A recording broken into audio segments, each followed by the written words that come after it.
students, once again welcome to Oceans Robotics. So this is section 3. We want to continue the topic elastic properties of solids. Please do well to watch section 1 and 2. Alright, let's get started. If the tension in an elastic rod is doubled while the overall length of the rod is held constant, the energy stored in the rod is doubled. True or false? Okay, again, which equation can help us arrive at something meaningful or arrive at the correct answer? Think of, since you are talking about energy, okay, and tension. Tension is an example of force. So I know that energy, all right, or work done in an elastic material is equal to half Fe. Okay, now from this I can see that E is proportional to F. So if the tension, that is the tension force, the force is doubled, definitely E will be doubled since they are directly proportional. So it is true. Okay, the next question. For a loaded helical spring, the length L is proportional to the load, capital L, provided the elastic limit is not exceeded. True or false? Is false. Okay, it's not the length, it's the extension. Extension is proportional to the load or the force. Remember, you can have load force. Load is also in Newton, and force, of course, is in Newton. So not the length, but the extension. So the answer is false. It's not the length, but the extension. A force of magnitude 500 Newton is applied to the free end of a spiral spring of force constant 1.0 times 10 raised to the power 4 Newton per meter. Calculate the energy stored in the stretched spring. Okay, so again, energy is equal to half Fe. Now let's list out the parameters we have here. We have that force is equal to 500 Newton, and the force constant is 1.0 times 10 raised to the power 4 Newton per meter. And now the question says we should find energy. So it's obvious that we can't use this. We must have to fall back on this other equation, half Ke squared. But the problem is we are given constant without extension, so we need to find the extension from the relationship between force and extension. That's F is equal to Ke. Alright, therefore E from here is F over K. So we can plug in the values and then find E. E is equal to F is 500 all over K is 10 to the power of 4. So this is 5 over 10 to the power of 2. And this is going to give us 0.05 meters. Alright, so having found this, we now need to find the energy stored, which is half Ke squared. Half times K is 10 raised to the power 4 times the extension is 0.05 squared. Alright, so if you punch this, work this out, you are going to get that E is equal to 12.5 joule.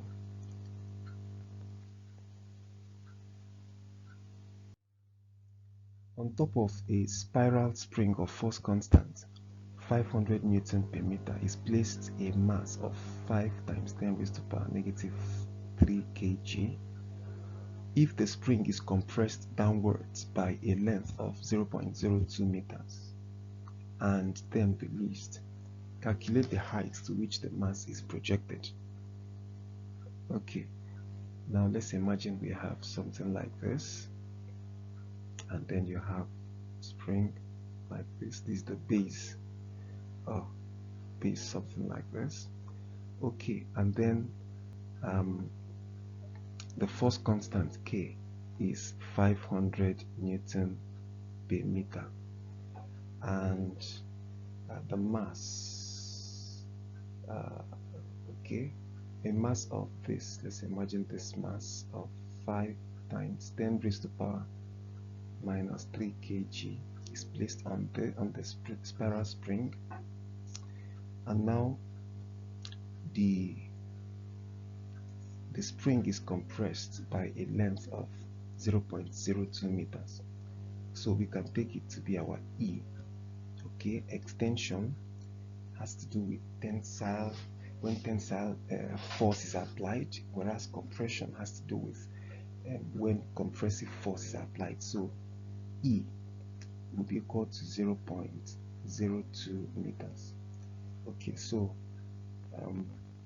we have to find the energy stored in this, the elastic potential energy stored in the spring first, and that's E is equal to half Ke squared, and this gives us half times our K is 500 times the extension, in this case the compression is 0.02 squared. Alright, so this takes care of this. We have 250, and if we punch, we are going to get as 250 times okay, should give us 0.1 joule. Okay, now if this is compressed and then the body, the mass is projected to a particular height, that means the elastic potential energy stored in the spring is converted to potential energy due to height, due to a particular height. So we can actually equate elastic potential energy to potential energy, that is half Ke squared is equal to mgh. But of course we've already got our half Ke squared, which is 0.1. all right, equate it to mgh. Our m, the mass is 5 times 10 raised to the power minus 3, okay, times 10, that's the acceleration due to gravity, 10 times height, which is what we are looking for. Okay, that means height is equal to 0.1 divided by 5 times 10 raised to the power 3 times 10, and this should give us the answer, which is 2 meters. Okay, use the following data to determine the length of a wire when a force of 30 Newton is applied, assuming Hooke's law is obeyed. Okay, so again, from the table we can see that the force is equal to 0. When the force is equal to 0, we have the original length. Extension is equal to 0, just the original length that we have, which is 500 millimeters. Okay, now when the force is 5, the extension is 0.5, and of course the length, okay, is equal to 500.5. Of course our concern is not actually L, is F and E. Now we can as well continue, but we don't need to do that. F, we already know, is proportional to E. So if I establish my constant, I will have that F all over E is a constant. Therefore, I can add more. Remember, whenever you're dealing with a relationship problem, always do this. So we can call this one 1, 1, and then this one is 2, 2, like that. So we have F1 all over E1 is equal to F2 all over E2.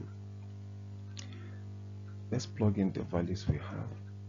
F1, when F1 is 5, E1 is 0.5 is equal to, now we now have that F is 30 all over. What will be the extension E? Remember, not the length. The question says we should find the length. We have to find the extension and then add it to the original length. So E will be equal to 30 times 0.5 if you cross multiply, divided by 5, and this should give us, of course here, give us 6, and 6 times this will give us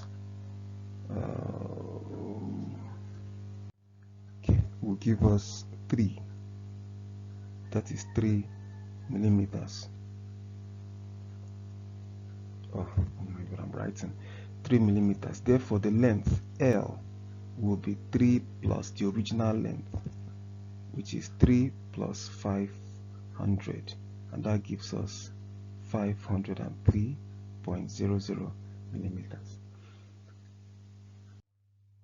A piece of rubber 10 cm long stretches 6 millimeters when a load of 100 Newton is hung from it.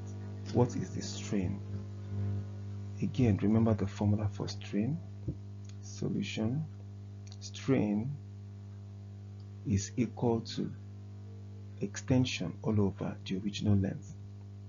So the extension in this case is, let's list it out. E is 6 millimeters. But you have to change to the base unit, the SI unit, and of course if you divide by 1000 you get 0.006 meters.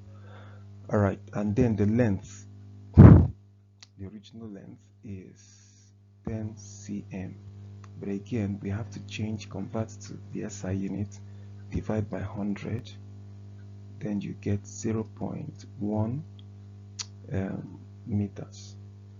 Therefore, strain is equal to the extension, which is 0.006 divided by 0.1, and the answer will be 6 times 10 raised to the power minus 2. Remember, strain does not have any unit.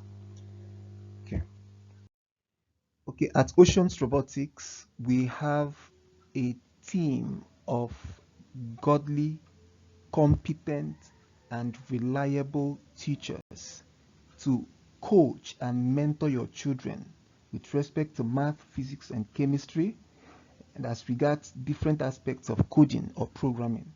So we look forward to hearing from you. Bye-bye.